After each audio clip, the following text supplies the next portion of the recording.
कहानी की शुरुआत एक बाप और बेटी की जोड़ी से होती है जो अपनी छुट्टियों के दौरान पश्चिमी नॉर्वे में मौजूद ट्रोल पहाड़ी पर चढ़ रहे थे। इस पहाड़ी के शिखर पर पहुंचने के बाद टोबियास ने अपनी बेटी नोरा को पौराणिक ट्रोल्स की कहानियां सुनाई। माना जाता है कि हजारों साल पहले ये विशाल ट्रोल्स पूरी दुनिया में घूमा करते थे, लेकिन एक दिन किसी ने इन ट्रोल्स पर जादू करके इन्हें पत्थर की मूर्तियों में बदल दिया। हालांकि इन पुरानी कहानियों पर विश्वास करने वाले टोबियास का मानना था कि ये ट्रोल्स अभी भी नॉर्वे की पहाड़ियों में छिपे हुए हैं और किसी दिन फिर से जीवित हो जाएंगे।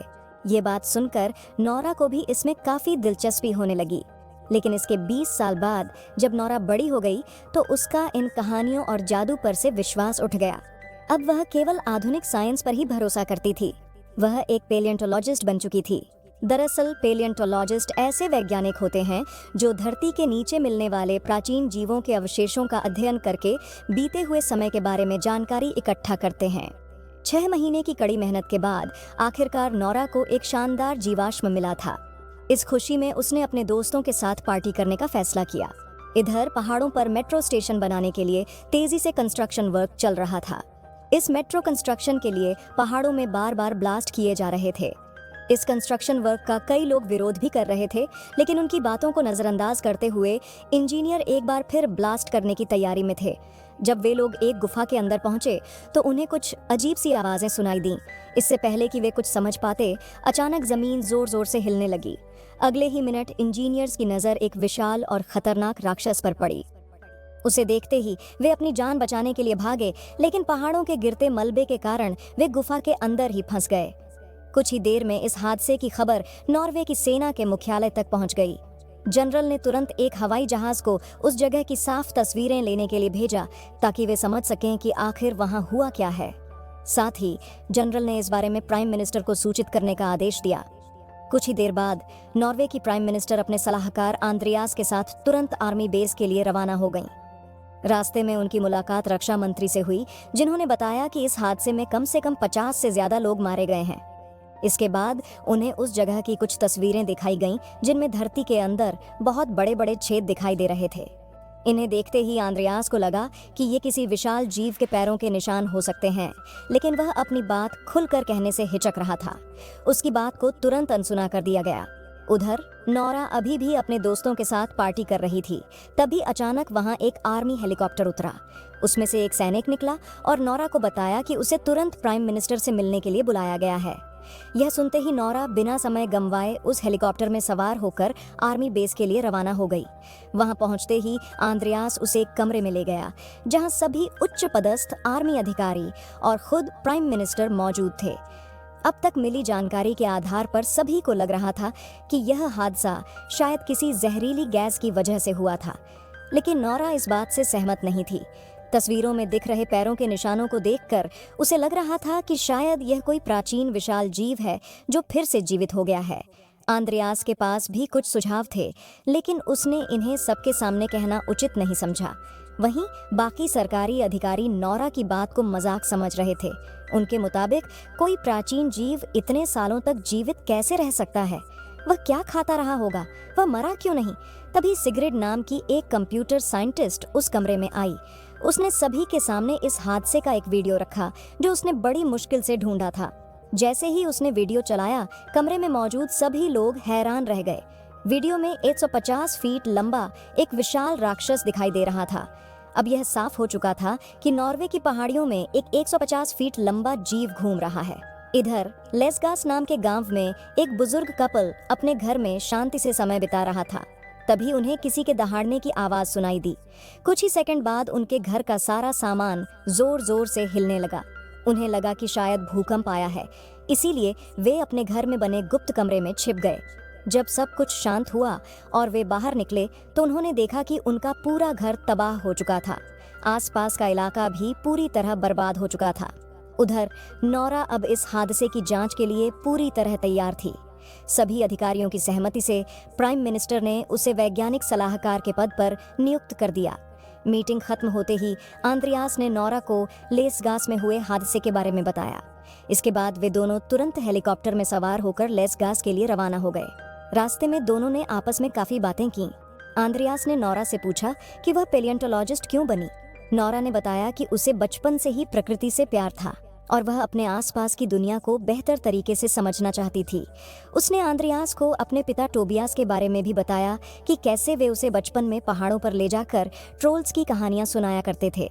लेकिन दुर्भाग्यवश टोबियास इन कहानियों में इतना खो गए थे कि उनका वास्तविक जीवन से संपर्क टूट गया। एक समय उनकी मानसिक हालत इतनी खराब हो गई थी कि उन्हें एक मानसिक अस्पताल में भर्ती करना पड़ा। लेस्गास में मची तबाही को देखकर नोरा और आंद्रियास दोनों हैरान थे। वहां उनकी मुलाकात कैप्टन क्रिस से हुई, जो सेना की ओर से इस पूरे ऑपरेशन को संभाल रहे थे। क्रिस ने बताया कि वह राक्षस लेस्गास में तबाही मचाने के बाद 2 मील आगे तक गया और फिर अचानक गायब हो गया। सेना की लाख कोशिशों के बावजूद वे उसे ढूंढ नहीं पाए, मानो वह विशाल राक्षस हवा में ही गायब हो गया हो। इसके बाद उन्होंने उस बुजुर्ग कपल से पूछताछ की, जो उस वक्त तक बहुत डरे हुए थे। गुप्त कमरे में छिपने की वजह से उन्हें ज्यादा कुछ पता नहीं था, लेकिन बुजुर्ग महिला ने बताया कि उसे किसी जानवर के दहाड़ने की आवाज सुनाई दी थी, जैसे कोई किंग कॉन्ग उन पर हमला करने वाला हो। लेकिन यह जानकारी किसी नतीजे तक पहुंचने के लिए काफी नहीं थी, इसलिए नोरा ने खुद आसपास की जांच शुरू कर दी। तभी उसे एक अजीब सी गंध महसूस हुई, जो उसे एक विशाल पैर के निशान तक ले गई। नोरा ने तुरंत उस निशान की जांच शुरू की, लेकिन उसकी लाख कोशिशों के बाद भी उसे वहां कोई जैविक पदार्थ नहीं मिला, जिससे वे उस राक्षस के बारे में जानकारी प्राप्त कर सकें। अब जब उनके पास कोई रास्ता नहीं बचा था, तो नोरा ने अपने पिता की मदद लेने की सोची, जो इस समय दूर पहाड़ी पर रहते थे, जहां तुरंत पहुंचने के लिए नोरा, आंद्रियास और कैप्टन एक हेलीकॉप्टर के जरिए निकल पड़े। पर जैसे ही वे वहां पहुंचे, टोबियास ने उन पर बंदूक तान दी, लेकिन अपनी बेटी नोरा को देखकर वे शांत हो गए। इसके बाद उसने सभी को अपने घर बुलाया, जहां टोबियास अभी भी ट्रोल्स पर शोध कर रहा था। जब उन्होंने टोबियास को वह वीडियो दिखाया, तो वह हैरान रह गया और सिर्फ एक ही बात बोला, वे आ गए हैं।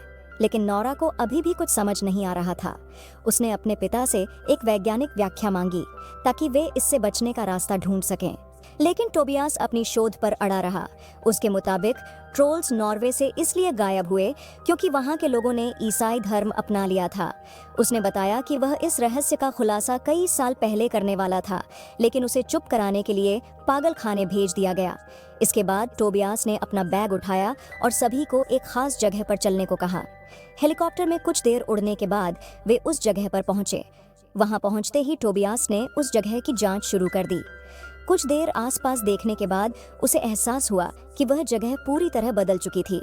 तभी नोरा को फिर से वही गंध महसूस हुई, जिसे उसने हाइपर नेचर नाम दिया था। इससे पहले कि वे कुछ समझ पाते, नोरा की नज़र एक विशाल जीव पर पड़ी।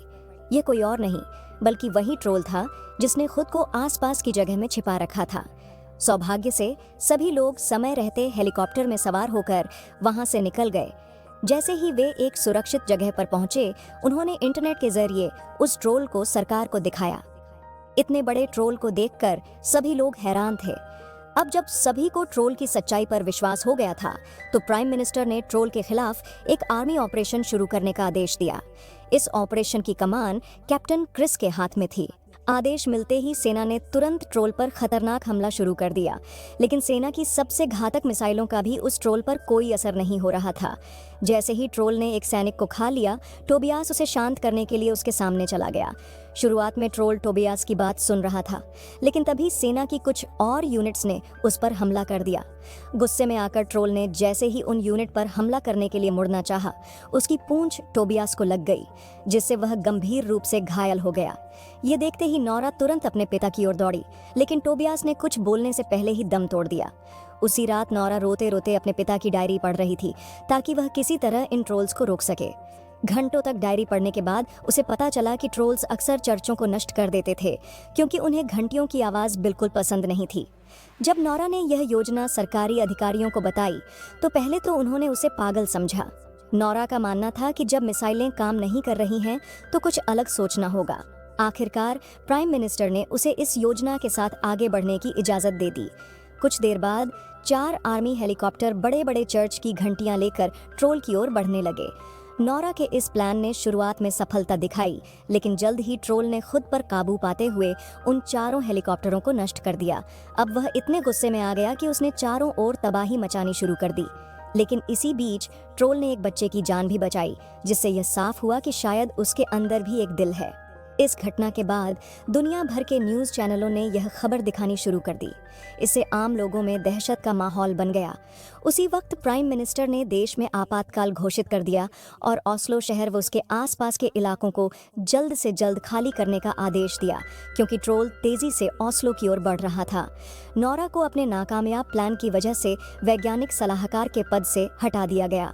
उधर आंद्रियास को सरकार के अगले प्लान का पता चला, जिसमें वे ओस्लो के आसपास बड़े बड़े बम ब्लास्ट करके ट्रोल को खत्म करना चाहते थे। लेकिन आंद्रियास के पास इसे रोकने की शक्ति नहीं थी, इसलिए उसने अपनी नौकरी से इस्तीफा दे दिया। हजारों लोग अपने घर और शहर छोड़कर भाग रहे थे, जिनमें नोरा और आंद्रियास भी शामिल थे। नोरा को इस बात का दुख था कि वह देश को इस समस्या से नहीं बचा पाई। उसने एक बार फिर अपने पिता की डायरी पढ़नी शुरू की।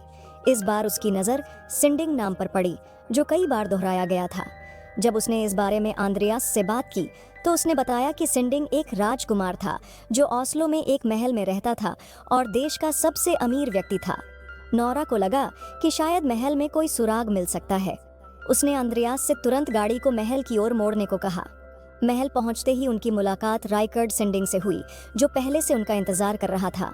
उसने उन्हें महल के अंदर ले जाकर नॉर्वे के ट्रोल्स का रहस्य खोला। टोबियास बिल्कुल सही था। प्राचीन काल में ट्रोल्स नॉर्वे की धरती पर घूमा करते थे। इसके बाद सिंडिंग उन्हें एक गुप्त गुफा में ले गया, जहां उसने बताया कि उसने ही टोबियास की जिंदगी बर्बाद की थी, ताकि उनका सच दुनिया के सामने न आए।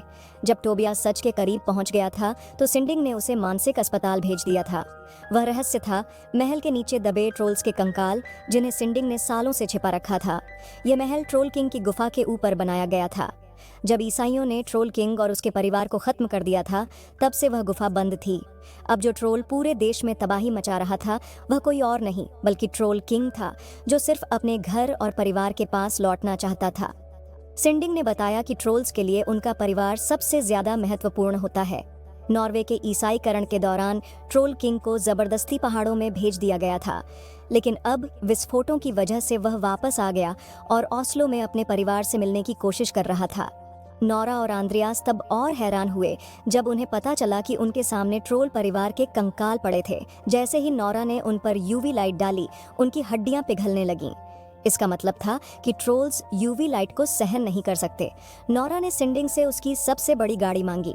सिंडिंग ने अपनी रानी का पसंदीदा ट्रक उसे सौंप दिया। इसके बाद नोरा ने कैप्टन क्रिस को फोन करके अपने प्लान के बारे में बताया। इस प्लान में वे ट्रोल किंग को एक जाल में फंसाकर उस पर यूवी लाइट से हमला करने वाले थे।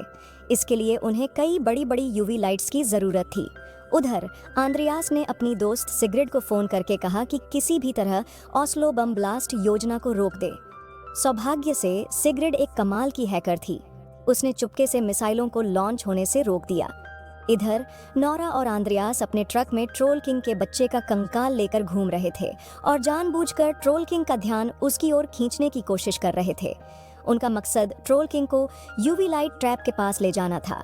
जैसे ही ट्रोल ने कंकाल को तोड़ा, उसे एहसास हुआ कि अब उसके परिवार का कोई नहीं बचा। इससे वह और गुस्से में आ गया।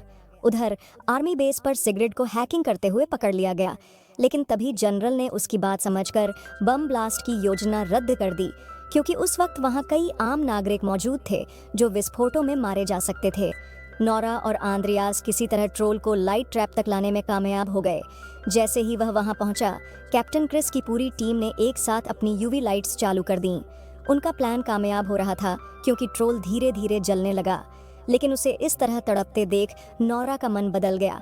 उसने एक एक करके सभी यूवी लाइट्स बंद कर दी, क्योंकि वह उसकी जान बचाना चाहती थी। लेकिन तब तक बहुत देर हो चुकी थी। ठीक उसी वक्त सूरज उग आया। सूरज की रोशनी जैसे ही ट्रोल किंग पर पड़ी, वह कमजोर होकर जमीन पर गिर पड़ा और एक पत्थर में बदल गया।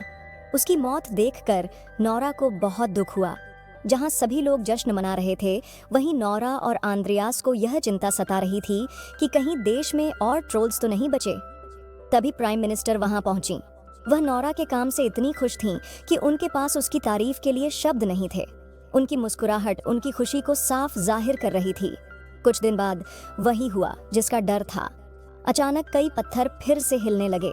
अब एक और ट्रोल नॉर्वे के लोगों पर कहर बरसाने के लिए पूरी तरह तैयार था।